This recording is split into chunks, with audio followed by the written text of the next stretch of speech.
the invasion of the Anunnaki Monsters. The tablet upon which this legend was impressed were at first known as the Cuthaean Legend of Creation, a misnomer, a fallacy. For this legend does not give an account of the creation of the world at all, but deals with the invasion of Babylonia by a race of monsters who were descended from the gods, and who waged war against the legendary king of that period. For 3 years they battled.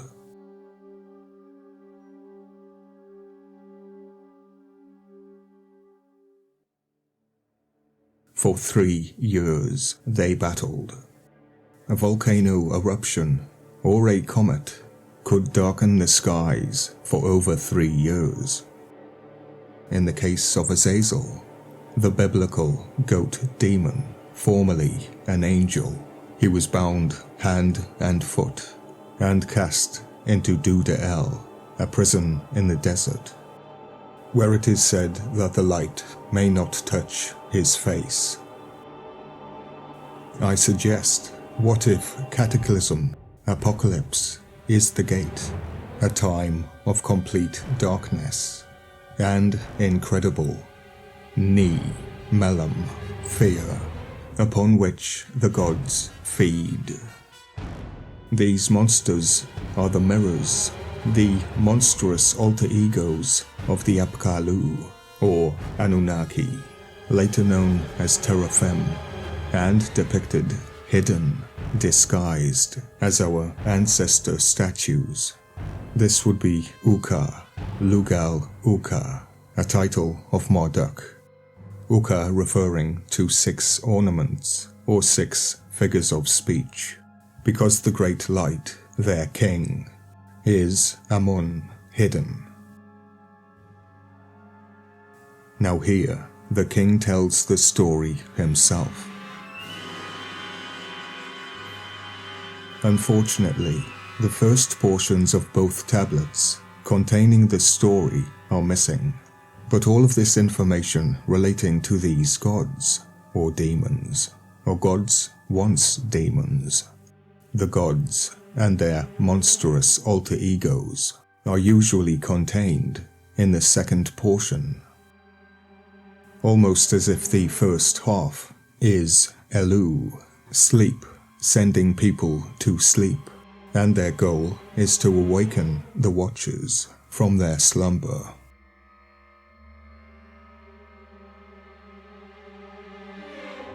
The king tells the story himself, and because of these damaged lines, we plunge right away into a description of the dread beings who came upon the people of Babylonia in their multitudes. Zu, red clay. Here we are told that they preferred muddy water rather than clean water. These creatures, said the king, were without moral sense, glorying their power, and slaughtering those whom they took captive. They had bodies of birds, and some of them had the faces of ravens. They had eventually been fostered by the gods, their very own counterparts. This possibly refers to how they regained their worship. The demons were fostered by the gods, from the gods once demons, in some inaccessible region. The Kur, the mountain, or the Ish, cognate with Kur, meaning mountain or pit, which is a misnomer because it refers to the biblical outer darkness, and refers to a realm below our own, the outside. And here they multiplied greatly. They came in like a storm cloud on the land, 360,000 in number. Their king was called Benini, their mother a name similar to Mul-Lel, is Melili, and their leader was Menengab, who, like Lugal-Uka, had 6 subordinates. The king, perplexed, knew not what to do. He was afraid that if he gave them battle, he might in some way offend the gods. The gods, once demons. But at last, through his priests, he addressed the divine beings, and made offerings of lambs in sacrifice to them, from which he received a favorable answer, and decided to give battle to the monstrous invaders. This king is either an idiot or he knows what he's doing. Against this monstrous army of 360,000, he sent an army of 120,000, but not one of these returned alive. Again, he sends less men, 90,000 warriors, to meet them, but the same fate overtook these. And in the 3rd year, he dispatched an army of nearly 70,000 troops, meaning he had a total of 280,000, all of whom perished in the war against the gods. Gods once demons. The demons fostered by the gods. Then the unfortunate monarch broke down, and groaning aloud, cried out that he had brought misfortune upon his realm.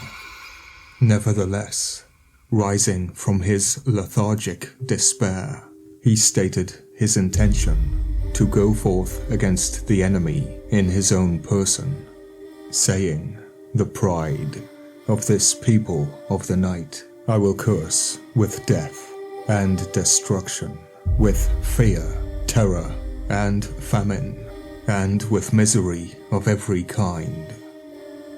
I'm quite sure that this king is aware that the Anunnaki gods, gods once demons, are a curse upon mankind, who feed on fear, terror, and famine, or misery of any kind. So his battle against them actually identifies their worship. Before setting out to meet the foe, he made an offering to the gods. The manner in which he overcame the invaders is by no means clear, but it would seem that he annihilated them by the means of a deluge, the great flood, or the Abzu, which would be the realm in which the gods dwell. In the last portion of the legend, the king exhorts his successors not to lose heart when in great peril, but instead to take courage from his example. Would the message be to kill all of your men and then run off by yourself into the arms of the enemy, while invoking the gods and by doing so, cursing your kingdom?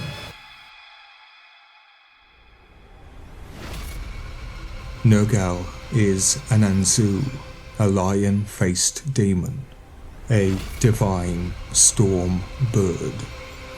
Anzu, the water god. Uzna, meaning fire. Uzna, the fire god. Fire, the symbol of lightning. Anzu is the curse protecting the tablet. The better description would be from his form, Humbaba.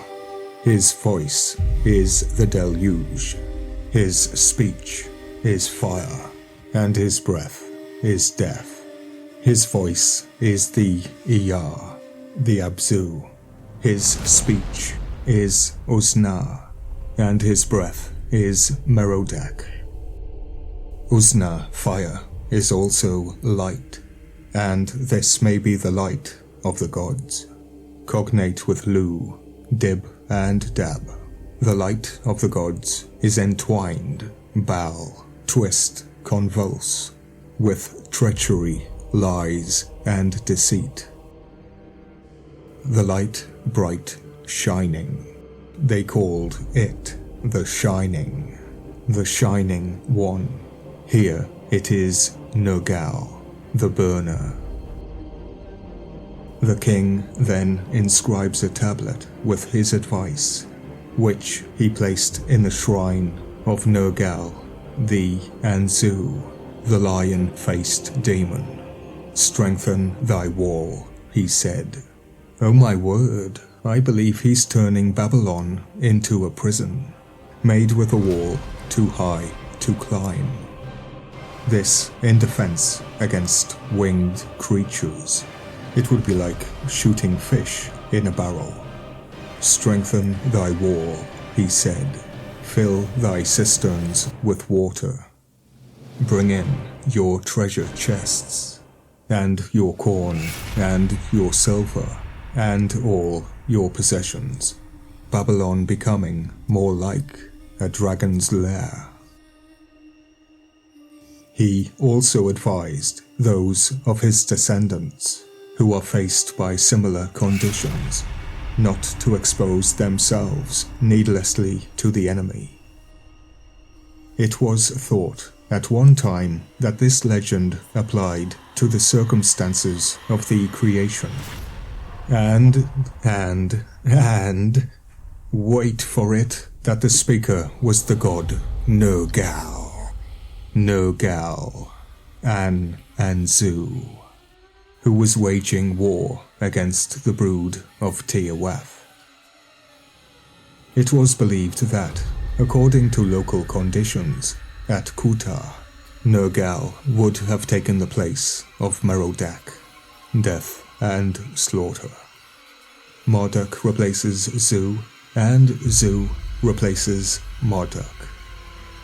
And this is why the Assyrians worshipped the Akitu festival, as it is a cover for the moon god.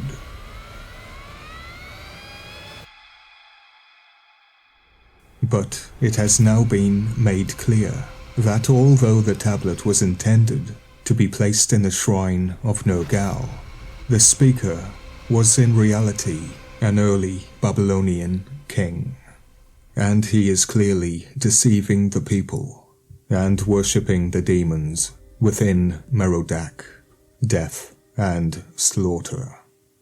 The work of Spence is amazing, and it has made my work profound, because we both focused on what we are not allowed to know.